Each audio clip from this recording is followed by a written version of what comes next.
I D card ಕೊಡ್ತೀನಿ, ಅಲ್ಲೇ I D card ಇರೋದು ನಂದು ನೋಡಿ ಆಯಿತಾ. ಐ ಡಿ ಕಾರ್ಡ್ ಇಟ್ಕೊಂಡು ಹೇಳ್ತೀನಿ ನಾನು ನೋಡ್ತೀನಿ, ಐ ಡಿ ಕಾರ್ಡ್ ತೋರಿಸ್ಬಿಡ್ತೀನಿ, ಐ ಡಿ ಕಾರ್ಡ್ ಇದೆ ನಂದೀಗ ಮೊನ್ನೆ ಇದು ಕೊಡೋದು. ದಿಸ್ ನಾನು ಕೋವಿಡ್ ನೋಡಿ ಐ ಡಿ ಕಾರ್ಡು ಕಾಣ್ತಾ ಇದೆಯಪ್ಪ ಅಲ್ವಾ. 5 ಜನ ಯಾರು ಅಂತ ಅವನು ಹೇಳಬೇಕು. ಈಗ ಯಾರು ಆ ಮಾತು ಹೇಳ್ತಾರಲ್ಲ ಅವ್ರು 5 ಜನ ಅಂತ ಹೇಳ್ತಾರೆ. ನಮಗೆ ಆರ್ಡರ್ ಬಂದಿದ್ದೆ ನನಗೆ ಮತ್ತು ಚೇತನಿಗೆ. ಆರ್ಡರ್ ಕಾಪಿ ನಾನು ನಮ್ಮ ಸಂಬಂಧಪಟ್ಟ ಅಧಿಕಾರಿಗೆ ಅವರೇ ಕೊಟ್ಟಿದ್ದೀನಿ, ಸಾಕ್ಷಿ ಕೊಡಬೇಕಲ್ಲ ಇದ್ದೇ ಅವಾಗ ಅಂತ. ಕುಂಬಳಕಾಯಿ ಕಳ್ಳ ಅಂದರೆ ಯಾಕೆ ನೋಡ್ಕೊತೀಯ ಅಂದರೆ ಕಾಗೆ ಅಂದರೆ ನೀನು ಯಾಕೆ ಅಂದ್ಕೊತೀಯ ನಿನಗೆ. ಇವತ್ತು ಕುಂಬಳಕಾಯಿ ಕಳ್ಳ ನಾವ್ಯಾಕೆ ನೋಡ್ಕೊಬೇಕು ಅಂದರೆ ಯಾರೋ ಬಂದ್ಬಿಟ್ಟು ಕಾಗೆ ಅಂದರೆ ನೀನು ಯಾಕೆ ಉರ್ಕೊಂತೀಯ, ಸೇಮ್ ತಾನೇ. ಅವಾಗಿದ್ದು ನೋಡಲ್ ಆಫೀಸರ್ ನಾನು ಚೇತನ್ನು 5 ಜನ ಇರಲಿಲ್ಲ. 5 ಜನ ಇದ್ದರೆ ಯಾರು 5 ಜನ ಅಂತ ಅವರೇ ಸ್ಪಷ್ಟನೆ ಕೊಡಬೇಕು. ಯಾಕೆ ಅಲಿಗೇಷನ್ ಮಾಡೋದು ಅವರು ಒಂದು ತಿಳ್ಕೊಬೇಕು. ಯಾರು ಅಲಿಗೇಷನ್ ಮಾಡ್ತಾನಲ್ಲ ಅವನು ಸ್ಪಷ್ಟನೆ ಕೊಡಬೇಕು. ನಾವು ಏನು ಅಲಿಗೇಷನ್ ಮಾಡ್ತೀವಿ ಅದನ್ನು ಎವಿಡೆನ್ಸ್ ಕೊಡ್ತೀವಿ. ಎವಿಡೆನ್ಸ್ ಕೊಟ್ಟು ನೀವು ಅಲಿಗೇಟ್ ಮಾಡಿದಾಗ ಅದು ಫ್ಯಾಕ್ಟ್ ಆಗುತ್ತೆ. ನೀವು ಬೇಸ್ಲೆಸ್ ಅಲಿಗೇಷನ್ ಮಾಡಿದ್ರೆ ತಪ್ಪಾಗುತ್ತೆ, ಅವಾಗ ಡಿಫೇಮ್ ಆಗುತ್ತೆ ಆಯಿತಾ. ಕಾನೂನು ಎಲ್ಲರಿಗೂ ಒಂದೇ. ಎಲ್ಲರೂ ಹೇಳ್ತಾರೆ ಮಾತಿದ್ರೆ ನಿಮ್ಮ ಹೆಸರು ಹೇಳಿಲ್ಲ ಅಂತ. ಹಂಗಾರೆ ನಿಮ್ಮ ಹೆಸರು ಹೇಳಿದ್ರೆ ನಿಮ್ಗೆ ಸಿಕ್ಕಾಬಿಟ್ಟೆ ಅವಮಾನ ಮಾಡ್ಬೋದಲ್ವ, ನಿಮ್ಮದು ಹುದ್ದೆ ಹೇಳ್ಬಿಟ್ಟು ಸುಮ್ಮನಿರ್ತಾರೆ ನೀವು ಇಲ್ಲ ಅಷ್ಟೇ. ಸೆಕ್ಷನ್ ಓದ್ಕೊಳ್ಳಿ, ಸ್ವಲ್ಪ ತಿಳ್ಕೊಳ್ಳಿ. ಫೇಸ್ಬುಕ್ಕು ವಾಟ್ಸಪ್ಪು ಚೆಕ್ ಮಾಡೋರು ಅದು ಗೂಗಲ್ಗೆ ಹೋಗ್ಬಿಟ್ಟು ಯಾವ್ಯಾವ ಸೆಕ್ಷನ್, ಡಿಫೇಮೇಷನ್ ಅಂದರೆ ಏನು, ಡಿಫೇಮೇಷನ್ ಬರೀ ಹೆಸರು ಹೇಳಿದ್ರೆ ಆಗತ್ತಾ ಅಥವಾ ಗೌರ್ಮೆಂಟ್ ಅಫಿಷಿಯಲ್ ಹುದ್ದೆ ಹೇಳು ಸಹ ಡಿಫೇಮ್ ಮಾಡಿದ್ರೆ ಅವ್ನಿಗೆ ಆಗ್ಬೋದು ತಿಳ್ಕೊಂಡು ಮಾತಾಡಲಿ. ಬಾಟ್ಸ್ ಕ್ರಿಯೇಟ್ ಮಾಡೋದು ಭಾರಿ ಈಸಿ ಸರ್. ದುಡ್ಡು ಕೊಟ್ಟರೆ ಬಾಟ್ಸ್ಗಳು ಹೆಂಗೆ ಬರ್ತವೆ ಆಟೋಮೇಟೆಡು. ನೀವು ಯಾವುದೇ ವಿಡಿಯೋ ನೋಡಿದ್ರು ಜೈ ಪ್ರತಾಪ್ ಸೇಮ್ ಒಂದು ಪ್ಯಾಟರ್ನ್ ನೋಡಿದ್ರೆ ನೀವು ಪ್ಯಾಟರ್ನ್ ಅಂತಂದರೆ ಅವೆಲ್ಲ ಫೇಕ್ ಬಾಟ್ಸ್ ಅಕೌಂಟ್ಸ್ ಅವೆಲ್ಲ. ಜೈ ಪ್ರತಾಪ್, ವಿನ್ನರ್ ಪ್ರತಾಪ್ ಅದು ಬಿಟ್ಟರೆ ಬೇರೆ ಇರ್ತದೆ ಅದರಲ್ಲಿ. ಗುಡ್ ಬೈ ಪ್ರತಾಪ್ ಅಂಜಿ ಆ ಸ್ಪೆಲ್ಲಿಂಗ್ ಮಿಸ್ಟೇಕ್ ಮಾಡ್ಬಿಟ್ರೆ ನನಗೆ ಖುಷಿ ಆಗುತ್ತೆ ನನಗೆ, ಎಷ್ಟು ಬಕ್ರಗಳಾಗಿದ್ದಾರೆ ಅಂತ. ಏನಾಗುತ್ತೆ ಪ್ರಾಬ್ಲಮ್ಮು ಅಂದರೆ ಜನಕ್ಕೆ ಟೆಕ್ನಾಲಜಿನ ಅರ್ಥ ಮಾಡ್ಕೊಂಡು ಅರ್ಥ ಆಗುತ್ತೆ. ಇವೆಲ್ಲ ಏನು, ಇವೆಲ್ಲ ಬಾಟ್ಸು. ಒಂದು ನೆರಡು ಕ್ರಿಯೇಟ್ ಮಾಡ್ತಾರೆ, ಇಷ್ಟು ಜನ ಅವ್ರಿಗೆ ಫಾಲೋವರ್ಸ್ ಇದ್ದಾರೆ ಅಂತ. ಆರ್ಗ್ಯಾನಿಕ್ ಯಾರು, ಬಾಟ್ಸ್ ಯಾರು, ನಮಗೊಂದು ಚೆನ್ನಾಗಿ ಸ್ಪಷ್ಟವಾಗಿ ಅರ್ಥ ಆಗಿದೆ ಆಯಿತಾ. ಎಲ್ಲ ಒಂದೇ ಥರ ಇದ್ದಾಗ ಏನಾಗುತ್ತೆ ಕಾಮೆಂಟ್ಸು ಬಾಟ್ಸ್ ಅಂತ ಆಟೋಮೆಟಿಕ್ ಗೊತ್ತಾಗುತ್ತೆ. ಇವಾಗ ಒಂದು ಕ್ಲಿಯರ್ ಏನಂದರೆ ನೀವು ಸಾರಂಗ್ ಅವ್ರನ್ನ ಕಾಂಟ್ಯಾಕ್ಟ್ ಮಾಡಿಲ್ಲ, ಅವರೇ ನಿಮ್ಮನ್ನು ಹುಡ್ಕೊಂಡು ಬಂದಿದ್ದು. ಅದನ್ನು ಸಾಕ್ಷಿ ಕೊಟ್ಟಿದ್ದೀನಲ್ಲ ಸರ್. ಓಕೆ, ಒಂದು ಮೇಲ್ ಇದ್ರ ಮೂಲಕ ಟ್ವಿಟರ್ ಮೂಲಕ ಫಸ್ಟ್ ಮಾಡ್ತಾರೆ. ನಮ್ಮ ತಂಡದವರು ಇದು ಮಾಡಿ ಸಂಪರ್ಕ ಮಾಡೋಕ್ಕೆ ನಂಬರ್ ಕೊಡ್ತೀವಿ. ಒಂದು ಕಾಮನ್ ನಂಬರ್ ಇದೆ ನಮ್ಮ ಟೀಮ್ದು, ಅದೆಲ್ಲರಿಗೂ ಕೊಡ್ತೀವಿ ನಾವು. ಓಕೆ, ಅದನ್ನು ನಾನು ಎತ್ತಕ್ಕೆ ಹೋಗಲ್ಲ, ನನ್ನ ಕೈದ ನಾನು ಎತ್ಕೊತೀನಿ. ನಮ್ಮ ಪರ್ಸನಲ್ ನಂಬರ್ ಯಾರು ಕೊಡಲ್ಲ ಎಕ್ಸೆಪ್ಟ್ ಮೈ ಫ್ಯಾಮಿಲಿ ಮೆಂಬರ್ಸ್. ನನಗೆ ಬೇಗ ಅವ್ರ ಮಾತ್ರ ಇದು ಮಾಡ್ತಾರೆ. ಯಾಕಂದರೆ ನಮ್ಮದು ಸರ್ ಒಂದು ಫೋನ್ ಪರ್ಸ್ನಲ್ ಇದು ಸರ್. ಒಂದು ಜನರಲ್ ಇರುತ್ತೆ, ಜನರಲ್ ಇಡೀ ಟೀಮ್ ಹ್ಯಾಂಡಲ್ ಮಾಡುತ್ತೆ. ಅದರಲ್ಲಿ ವಾಟ್ಸಪ್ ಇರುತ್ತೆ, ಎಲ್ಲ ಮಾಡ್ತಾರೆ. ಅದು ರೊಟೇಷನ್ ಆಗ್ತಾ ಹೋಗ್ತದೆ ಆಯಿತಾ. ಸೊ ನನ್ನ personal number only my few people know it. ನನ್ನ ಪರ್ಸ್ನಲ್ ನಂಬರು ನನಗೆ ಗೊತ್ತಿರೋ ಮಟ್ಟಿಗೆ ನನ್ನ ಫ್ಯಾಮಿಲಿ ಫ್ರೆಂಡ್ಸು ಕ್ಲೋಸ್ ಮಾತ್ರ ಗೊತ್ತೇ ಬಿಟ್ಟರೆ ಇನ್ನು ಜನರಲ್ ನಂಬರ್ ಎಲ್ಲರಿಗೂ ಗೊತ್ತಿರುತ್ತೆ. ಅದನ್ನು ಫಸ್ಟ್ ಕ್ವಶನ್ ಕ್ಲಾರಿಟಿ ಏನಂದರೆ ನೀವು ಅವ್ರನ್ನ ಹುಡ್ಕೊಂಡು ಬಂದಿಲ್ಲ, ಅವರೇ ಕ್ಲಾರಿಟಿ ಅಂದರೆ ನಾನು ಸಾಕ್ಷಿ ಕೊಟ್ಟು ಮಾತಾಡ್ತೀನಿ ಸರ್. ಕ್ಲಾರಿಟಿ ಕೊಟ್ಟರೆ ಇಷ್ಟ ಇದಿಲ್ಲ. ಈಗ ಅವ್ನು ಹೇಳಬೇಕು, ಇಲ್ಲ ಅವನೇನಾರ ಬಂದು ಯಾರು ನಿಮ್ಮ ಸಾರಂಗ್ ಮನೆ ಬಂದ್ಬಿಟ್ಟು ಇಲ್ಲ ಪ್ರಯಾಗ್ ಸರ್ ಬಂದ್ಬಿಟ್ಟು ನನಗೆ ಸಂಪರ್ಕ ಮಾಡೋದು ಯಾರು ಹೇಳಬೇಕು? ಸಾರಂಗ್ ಅಲ್ವಾ. ಆ ವ್ಯಕ್ತಿ ಹೇಳಿದಾಗ ನಾನು ಉತ್ತರ ಕೊಡ್ತೀನಿ, ಸಾಕ್ಷಿ ಇದೆ ಅಂತಕ. ಫಸ್ಟ್ ಕಾಲ್ ಯಾರು ಮಾಡಿದ್ರು, ಯಾರು ಕಾಂಟ್ಯಾಕ್ಟ್ ಮಾಡಿದ್ರು, ಅವ್ನು ವಾಯ್ಸ್ ಹಾಕೊಂಡು ಇದೆ ಅಂತಕ ಆಯಿತಾ.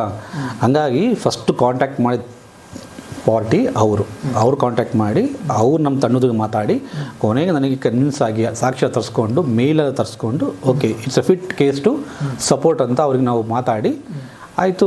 ಅವರೇ ಬ್ರೇಕ್ ಹಿಡಿತಾರೆ. ಆಮೇಲೆ ಇನ್ನೊಂದು ಹೇಳ್ತಾರೆ ಯಾರು ನಮ್ಮ ಗ್ರೇಟ್ ಕಿರಣ್ ಮಾಧವ್ ಅವ್ರು ಹೇಳ್ತಾರೆ, ಪ್ರಯಾಗ್ ಅವರು ಟಿಕೆಟ್ ಬುಕ್ ಮಾಡಿಬಿಡ್ತೀನಿ ಅಂತ. ಅದನ್ನು ಯಾರು ಹೇಳಬೇಕು ಆ ಥರ ಹೇಳಿದ್ದೀನಿ ಅಂತ?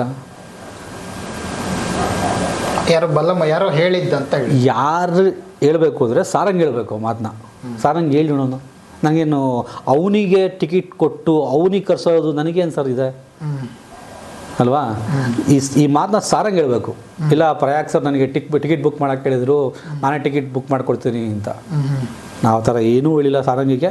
ಅವನಾಗೆ ಬರ್ತೀನಿ ಅನ್ನೋದಕ್ಕೆ ನಾವು ಸಪೋರ್ಟ್ ಎಕ್ಸ್ಟೆಂಡ್ ಇಮಿಡಿಯೇಟಾಗೆ ನಾವು ನೆಕ್ಸ್ಟ್ ದಿನ ಮೀಡಿಯಾಗೆ ಸರ್ ನಂಗೆ ಕನ್ನಡ ಬರೋಲ್ಲ, ದಯವಿಟ್ಟು ನನಗೆ ಏನು ಎವಿಡೆನ್ಸ್ ಕೊಟ್ಟಿದ್ದೀನಿ ಅದನ್ನು ಬೇಸ್ ಮಾಡಿ ಇಟ್ಕೊಂಡು ನೀವು ಕನ್ನಡದಲ್ಲಿ ಮಾತಾಡಿ ನಾನು ಬರ್ತೀನಿ ಅಂದವನು ನೈಟ್ ಫೋನ್ ಮಾಡಿ ಇಲ್ಲ ಸರ್ ತುಂಬ ಎಕ್ಸ್ಪೆನ್ಸಿವ್ ಆಗಿದೆ ಫ್ಲೈಟ್ ಚಾರ್ಜದ್ದು, ನಾನು 24th ಮಾಡ್ದಲ್ವಾ 24th night ಬಿಡಬೇಕಾಗಿತ್ತು 24th night ಬಿಟ್ಟಿಲ್ಲ ಅಲ್ವಾ ಅವನು 25th ನೈಟ್ ಬಿಟ್ಟ. ನನಗೇನು ಸರ್ ದರ್ದು ಅವನಿಗೆ ನಾನು ಸ್ಪಾನ್ಸರ್ ಮಾಡಿ ಕರ್ಸ್ಕೊಳಕ್ಕೆ ನನಗೇನಾರು ₹1 ಅವನಿಂದ ಲಾಭ ಇದೆಯಾ? ಅಂದರೆ ನೀವು ಪ್ರತಾಪ್ ವಿರುದ್ಧ ಸಂಚು ಮಾಡೋಕ್ಕೆ ಈ ಥರ ಮಾಡ್ತಾ ಇದ್ದೀರಾ? ಅವನ ಮೇಲೆ ಸಂಚು ಮಾಡಬೇಕು ಅಂತ ನಾನು ಯಾಕೆ ಮಾಡಲಿ ಸರ್? ಕೋರ್ಟ್ ಇದೆ, ನಾನು 2.5 ಕೋಟಿಗೆ ಹಾಕಿದ್ದೀರ ಡಿಫಾಮೇಷನ್ ಸಾಕಲ್ವಾ? ಅವನ ಮೇಲೆ ನಾನು ಯಾಕೆ ಸಂಚು ಮಾಡಬೇಕು? What is the motivation for me? ಅವ್ರು ಹೇಳ್ತಿರೋದೇನೆಂದರೆ ಈಗ ಬಿಗ್ ಬಾಸ್ ಮನೆಯಲ್ಲಿ ಇರೋಲ್ಲ, ಪ್ರತಾಪ್ ಅವ್ರನ್ನ ಸೋಲಿಸಿ ಮಿಕ್ಕಿದ್ದಾರೆ ಯಾರನ್ನಾರು ಸರ್ ಸೋಲ್ಸೋದು ಯಾರಿಗೆ ಲಾಸು? ಪ್ರತಾಪ್ ಸೋದು ಯಾರಿಗೆ ಲಾಸು? ಅಲ್ಲ, ಅವ್ರು ಆ ಥರ ಹೇಳ್ತಿದ್ದಾರೆ. ಒಂದು ನಿಮಿಷ, ಕಾಮನ್ ಸೆನ್ಸು. ನಾನು 45 lakhs ಅವ್ನ ಮೇಲೆ ಹಾಕಿದ್ದೀನಿ. ಗೆದ್ರೆ ಯಾರಿಗೆ ಲಾಭ? ನಿಮಗೆ ಗೆದ್ರೆ ಯಾರಿಗೆ ಲಾಭ ಸರ್? ಏನು ಸರ್ ಅದು 40? My point is simple. ಅವನು ಸೋಲೋದ್ರಿಂದ ನಿಂಗೆ ಲಾಭ ನಷ್ಟ ನನಗೆ? ಅಂದರೆ ಪಾಪ್ಯುಲಾರಿಟಿ ನೋ ವೆಯ್ಟ್. ನನ್ನ ಪಾಪ್ಯುಲಾರಿಟಿ ಬಗ್ಗೆ ನೀವು ಆನ್ಲೈನ್ ಚೆಕ್ ಮಾಡ್ಕೊಳ್ಳಿ. ನನ್ನ ಪಾಪ್ಯುಲಾರಿಟಿ, ನನ್ನ ಫೀಲ್ಡಲ್ಲಿ ನನ್ನ ಪಾಪ್ಯುಲಾರಿಟಿ ಇದ್ದೇ ಇದೆ, ಆಯಿತಾ? ನಾನು ಭಾರಿ ಪಾಪ್ಯುಲರ್ ಅಂತ ಹೇಳೋಕ್ಕೋಗಲ್ಲ. ನಾನು ಒಂದು ತಕ್ಕ ಮಟ್ಟಿಗೆ ನನ್ನ ವೈಲ್ಡ್ ಲೈಫ್ ಫೀಲ್ಡಲ್ಲಿ BBC ಒಂದು ಅಂತಾರಾಷ್ಟ್ರೀಯ ಸುದ್ದಿವಾಹಿನಿ ನಿಮಗೆ ಲಾಂಗ್ ಬ್ಯಾಗೆ ಇಂಟ್ರೂವ್ ಮಾಡಿದೆ. ಎಲ್ಲ ಇಂಟರ್ನ್ಯಾಷನಲ್ ಮೀಡಿಯಾ ಇವತ್ತು ಡಾಕ್ಟರ್ ಪ್ರಯಾಗ್ ವೈಲ್ಡ್ ಲೈಫ್ ವೆಟ್ ಕ್ಲೆವಿನ್ಕ್ಲಿಂದ ಓದಿದ್ರೆ ನಿಮಗೆ ಸಿಗತ್ತೆ. ನಿಮಗೆ ಅವನ ಥರ ನಾನು ಆರ್ವರ್ಡು ಆಕ್ಸ್ಫರ್ಡ್ ಅಂತ ಕதை ಹೊಡೋಕ್ಕೆ ಬರಲ್ಲ. ಇವತ್ತು ನಾವು when we are talking to camera, ನಾನು ಏನೇ ಅಂದರೂ ಈಗ ಮಾತಾಡ್ಬೇಕಾದ್ರೆ ನೀವು ಆಗ್ತಿರಲ್ಲ, ತಕ್ಷಣ ಟೈಪ್ ಹೊಡಿತಾರೆ ಡಾಕ್ಟರ್ ಪ್ರಯಾಗ್ ಅಂತ ಗೂಗಲ್ ಮಾಡಿ ವೈಲ್ಡ್ ಲೈಫ್ ವೆಟ್ ಕ್ಲೆವಿನ್ಕ್ಲಿಂದ ಹೊಡೆದ್ರೆ ಓ ಇವನಿಗೆ ಇಷ್ಟೆಲ್ಲ ಮಾಡಿದಾರ ಅಂತ ಗೊತ್ತಾಗತ್ತೆ. 45 ಲಕ್ಷ ಅಂದ್ರಲ್ಲ, ಅದು ಏನು ಸರ್? ಅದು 49 ಲಕ್ಷ. 49 ಏನಂತದ್ದು? ಡಿಫಾಮೇಷನ್ ಕೇಸ್ ಹಾಕಿರೋದು ನಮ್ಮ ಲಾಯರು, ಆಯಿತಾ? ಏನು ಕಾರಣ? ಅವ್ನು ಡಿಫೈನ್ ಮಾಡ್ತಾನೆ. ಬಿಗ್ ಬಾಸ್ನ ಒಂದು ಸುದ್ದಿ ವಾಹಿನಿ ಸರಿ ಇದು ಶೋ ಇದೆಯಲ್ಲ, ರಿಯಾಲಿಟಿ ಶೋ ಇದೆಯಲ್ಲ, ಅಲ್ಲಿ ಮಾಡ್ತಾನೆ. ಅವ್ನಿಗೆ ಅವಕಾಶ ಕೊಡ್ತೀವಿ ಅವ್ನ ಬಾಯಲ್ಲೇ ಕ್ಷಮೆ ಕೇಳೋಕ್ಕೆ. ಅವ್ನ ಸಾಕ್ಷಿ ಇದೆ ಅಂತ ನಾವು ಹೇಳಿದಂತೆ ಸಾಕ್ಷಿ ಬಂದು ಕೊಡ್ತಾನೆ. ಸಾಕ್ಷಿ ಕೊಟ್ಟರೆ ನಮ್ಗೆ ತಪ್ಪಾಗತ್ತೆ, ಸಾಕ್ಷಿ ಕೊಟ್ಟರೆ ಯಾರು ತಪ್ಪಾಗತ್ತೆ? ಅವ್ರದ್ದು ತಪ್ಪಾಗುತ್ತೆ. ಈ ಪಾಯಿಂಟ್ ಏನಂದರೆ, ಬಿಗ್ ಬಾಸು ಪ್ರತಾಪ್ ಗೆಲ್ಲೋದ್ರಿಂದ ನನಗೆ ಲಾಭನೋ ನನಗೆ ನಷ್ಟನೋ ಅನ್ನೋದು ಪಾಯಿಂಟ್ ಅಲ್ವಾ? ನಾನೇ ಅವ್ನು ಸೋಲಿಸ್ಬೇಕು? ಲಾಜಿಕ್ ಅಲ್ಲ, ಅವ್ರು ನನ್ನ ಲಾಜಿಕ್ ಸರ್. ನಾನೇ ಅವನ ಮೇಲೆ ವೆಯ್ಟ್ ನನಗೆ ಸ್ಪಷ್ಟೀಕರಣ ಕೊಟ್ಬಿಡ್ತೀನಿ. ನಾವು ಬಿಗ್ ಬಾಸ್ ಅವ್ನಿಗೆ ಸೋಲಿಸ್ಬೇಕು, ನನಗೆ ಅವನು 49 ಲಕ್ಷ ಕೊಡಬೇಕು ಅಂತ ಡಿಫಾಮೇಷನ್ ಕೇಸ್ ಹಾಕಿದ್ದೀನಿ. ನಮ್ಮನ್ನು ಲಾಯರ್ ಮೂಲಕ ನಾನು ಡಿಫಾಮೇಷನ್ ಕೇಸ್ ಹಾಕಿದ್ದೀನಿ ಅಲ್ವಾ? ಅವನು ಗೆದ್ದರೆ ನನಗೆ ಲಾಭನೋ ನಷ್ಟನೋ? ಓಕೆ, ಅದು you tell me. No okay ಅಲ್ಲ, ನೀವು ಹೇಳಿ. Since you asking me a question, you should able to answer also. Big boss Pratap ಗೆದ್ರೆ ನನಗೆ ಲಾಭನ ನಷ್ಟನೋ? ಓಕೆ, ನೀವು ಲಾಭನೇ, ಅವ್ರು ಗೆದ್ರೆ ಲಾಭ ತಾನೆ. ನಾನು ವೇಟ್, ಲೆಟ್ ಮಿ ಕಂಪ್ಲೀಟ್. ನನಗೆ ಲಾಭ ಆಗೋ ವ್ಯಕ್ತಿಗೆ ನಾನು ಯಾಕೆ ಸೋಲಿಸ್ಬೇಕು? ಓಕೆ, ಇದು ನಿಮ್ಮ ಪಾಯಿಂಟ್ ಅದ. ಅವ್ರು ಏನು ನನ್ನ ಪಾಯಿಂಟ್ ಅಲ್ಲ, this is common sense.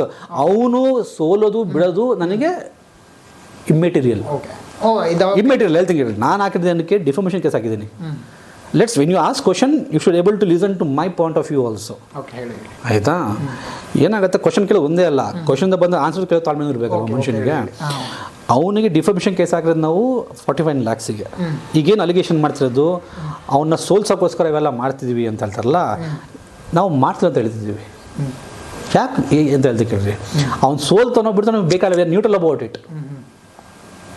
But ಅವ್ನು ಗೆದ್ದರೆ ಯಾರಿಗೆ ಲಾಭ ಜಾಸ್ತಿ? ನಿಮಗೆ. ಯಾಕೆ ನಾವು ಕೋರ್ಟಲ್ಲಿ ಫೈಟ್ ಮಾಡ್ತಿದ್ದೀವಿ. ಬೇರೆಯವ್ರು ಏನು ಮೋಸ ಆಗಿದೆ ಅಂತ ಹೇಳ್ಕೊಳ್ತಾರೆ, ಅವ್ರನ್ನ ಕೋರ್ಟಿಗೆ ಫೈಟ್ ಮಾಡ್ತಾ ಇಲ್ಲ. ನೀವು ಫೈನ್ ಕಟ್ಟಬೇಕಾದ್ರೆ ನೀವು ಕೋರ್ಟಿಂದ ಬಂದಿರೋ ಫೈನ್ ಕಟ್ತಿರೋ, ಬೇರೆಯವ್ರಿಗೆ ಫೈನ್ ಕಟ್ತಿರೋ? ನೀವು ಕಾಮನ್ ಸೆನ್ಸ್.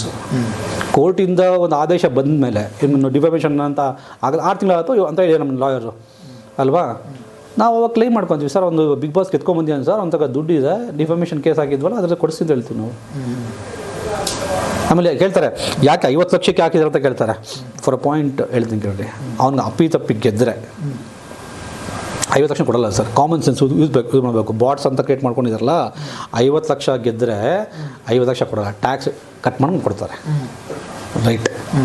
ಸೊ ನನ್ನ ತಕ ಇದು 10 ಲಕ್ಷ.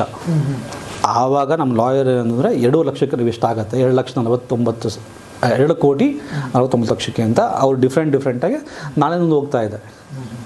ಆಯಿತಾ? ಅದಕ್ಕೊಂದು ಪ್ರೊಸೀಜರ್ ಇರುತ್ತೆ. ಹಂಗಾಗಿ ಯಾವತ್ತು ಒಬ್ಬ ಮನುಷ್ಯ ಕ್ವಶನ್ ಮಾಡಬೇಕಾದ್ರೆ ಲಾಜಿಕಾಗಿ ಮಾಡಬೇಕು, ಆನ್ಸರ್ ಮಾಡಬೇಕು, ಲಾಜಿಕಾಗಿ ಆನ್ಸರ್ ಮಾಡಬೇಕು. ಆಯಿತಾ?